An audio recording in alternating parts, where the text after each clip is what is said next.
आप सभी का हमारे इस चैनल में स्वागत, वंदन, अभिनंदन।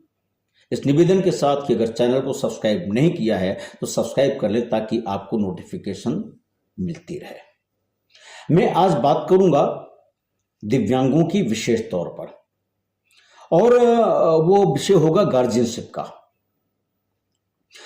लिमिटेड गार्जियनशिप का। आप ये जानते हैं कि गार्जियनशिप के लिए हमने जो चर्चा किया था, स्टार्ट डाला था, मैंने 4 एक्ट की चर्चा किया था। एक तो Guardian and Wards Act, RPWD Act, National Trust Act, Mental Health Care Act. 21 प्रकार की दिव्यांगता भी है। 3 प्रकार की श्रेणियां हैं, जैसा मैंने बताया, person with disability, person with benchmark disability और person with disability having high support need. तो अब यहां पर दिक्कत किसके लिए है? दिक्कत उसके लिए है जो नेशनल ट्रस्ट एक्ट के तहत नहीं आता है, अर्थात जो मेंटली रिटार्डेड नहीं है, ऑटिज्म का नहीं है, सेरेब्रल पैल्सी का नहीं है और मल्टीपल डिसेबिलिटी की श्रेणी का नहीं है। तो अभिभावक के लिए जब बात आएगी तो नेशनल ट्रस्ट के तहत जो ऑनलाइन पोर्टल पे आप जाते हैं वो नहीं कर पाएंगे, क्योंकि वहां की प्रक्रिया अलग है, उस कैटेगरी में नहीं आएगा बंदा। वो कुछ ऐसे लोग हैं, मैं चिकित्सकों से भी निवेदन करूंगा, कृपया अच्छे से जांच किया करें। कभी कभी होता क्या है कि जो मेंटल रिटार्डेड व्यक्ति होता है उसको मेंटल इलनेस में लिख देते हैं।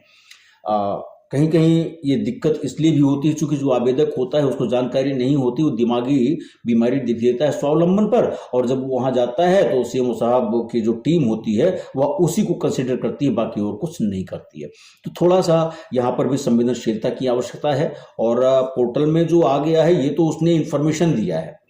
अब आपको लगता है कि जो मेंटल उसने बताई थी वह एमआर से भी रिलेटेड हो सकता है, तो वहां पर थोड़ा सा संवेदनशीलता की आवश्यकता होती है। आप खुद जांच कर रहे हैं, असेसमेंट उसका हो रहा है, तो यहां पर ध्यान देने की बात आती है। लेकिन मैं बात करना चाह रहा हूं वह विषय गार्जियनशिप से रिलेटेड है। मैंने बताया कि जो सेरेब्रल पैल्सी के होते हैं, जो मल्टीपल डिसेबिलिटी के होते हैं या एमआर होते हैं, सब में कहीं ना कहीं दिमागी बात आती है, मानसिकता की बात आती है। लेकिन चूंकि वो कैटेगरी है, उनका अलग आईक्यू लेवल है। और जब मेंटल इलनेस की बात करते हैं, सिजोफ्रेनिया की बात करते हैं, इल्यूजन की बात करते हैं, तो मेंटल इलनेस में आता है। ऐसे लोगों के लिए गार्जियनशिप की जब बात आती है तो आपने देखा होगा आरपीडब्ल्यूडी एक्ट के तहत जो रूल्स बने हैं भारत सरकार के भी और कुछ प्रदेशों ने भी बनाए हैं, तो वहां भी ये व्यवस्था की गई है कि लिमिटेड गार्जियनशिप कौन परफॉर्म करेगा। वर्ड आया है डिजिग्नेटेड अथॉरिटी, और ये कौन करेगा? स्टेट के ऊपर डाल दिया गया है, और सिविल कोर्ट। तो जहां पे डिजिग्नेटेड अथॉरिटी नहीं है, यानी जैसे मेरे दोनों हाथ नहीं है, तो मेरी गार्जियनशिप कहां से बनेगी? सिविल कोर्ट से या डिजिग्नेटेड अथॉरिटी से। मान लीजिए हमारी आंखें नहीं है, तो कहां बनेगा लिमिटेड गार्जियनशिप?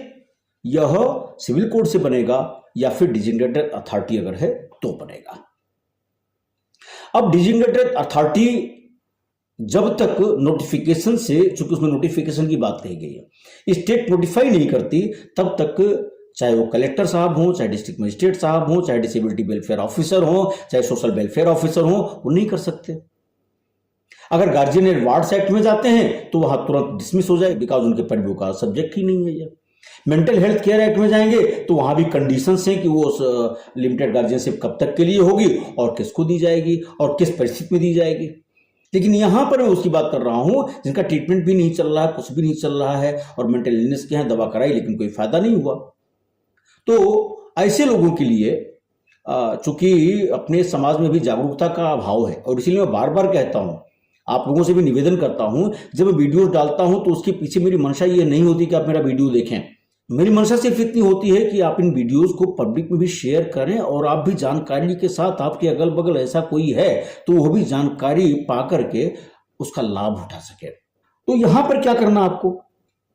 आरपीडब्ल्यूडी एक्ट में जब आप जाते हैं तो आपको उसमें कोई प्रोफार्मा तो दिया नहीं, कंटेंट दिए हैं रूल्स में कि क्या क्या होना चाहिए, यानी नाम, डिसेबिलिटी सर्टिफिकेट, ये सब तो रहेगा। साथ में जो गार्जियन होना चाह रहा है उसका डिटेल होना चाहिए, और पहले तो माँ बाप के लिए होता, माँ बाप नहीं है तो जो इमीडिएट ब्रदर सिस्टर है वो आएंगे, अगर वो भी नहीं है तब फिर किसी और के बारे में सोचा जाता है।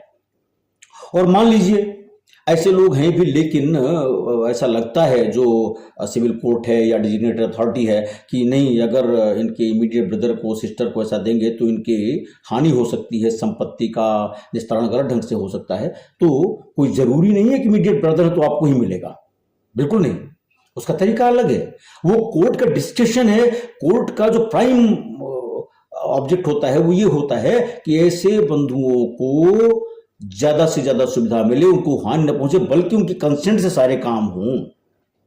तो इसलिए यह भी वहां ध्यान रखा गया है क्रिमिनल बैकग्राउंड का कोई व्यक्ति ना हो, कॉग्निजेबल ऑफेंस उसने कमिट ना किया हो, कन्विक्शन ना हुआ हो, जैसा सीआरपीसी में वर्णित है, आईपीसी में भी वर्णित है, जो शेड्यूल है उसमें भी सारा दिया हुआ है।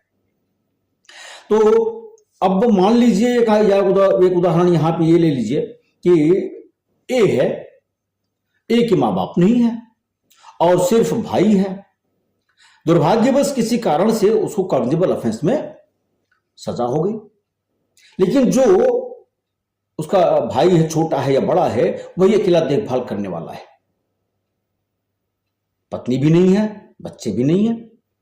तो क्या जब हम एक तरफ बात करते हैं कम्युनिटी लाइफ की आरपीडब्ल्यूडी एक्ट के मुताबिक, तो एनजीओ को दे देंगे क्या? नहीं। यहां पर कोर्ट जब डिसाइड करेगी तो ये देखेगी इसका बेस्ट इंटरेस्ट कहां पर है, और साथ में जो आरपीडब्ल्यूडी एक्ट है उसका ऑब्जेक्टिव क्या फुलफिल हो रहा है, कम्युनिटी लाइफ उसको हम दे पा रहे हैं, इंक्लूजन हम दे पा रहे हैं।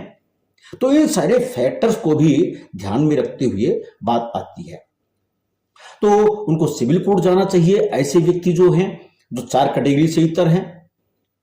अन्यथा कहीं भी जाएंगे, दूसरे फोरम पर जाएंगे तो उनकी पिटीशन टाइम तो लेगी, लेकिन अंत में खारिज होने का उसका चांस पूरा रहेगा। तो टाइम क्यों वेस्ट करना, पैसा क्यों खर्चा करना? ऐसे किसी योग्य अधिवक्ता को, योग्य किसी व्यक्ति से सलाह लेकर के, या लीगल अथॉरिटी सेल होती है, नालसा है, सालसा है, डालसा है, आप वहां जा सकते हैं। वहां पर इस तरह से सुविधाएं आपको मिल जाएंगी। जजेस भी होते हैं, जानकार लोग होते हैं, तो उनका लाभ उठाना चाहिए। आज की बात अपने दिव्यांगजनों के लिए यहीं तक। बहुत बहुत धन्यवाद। वंदे मातरम। जय हिंद।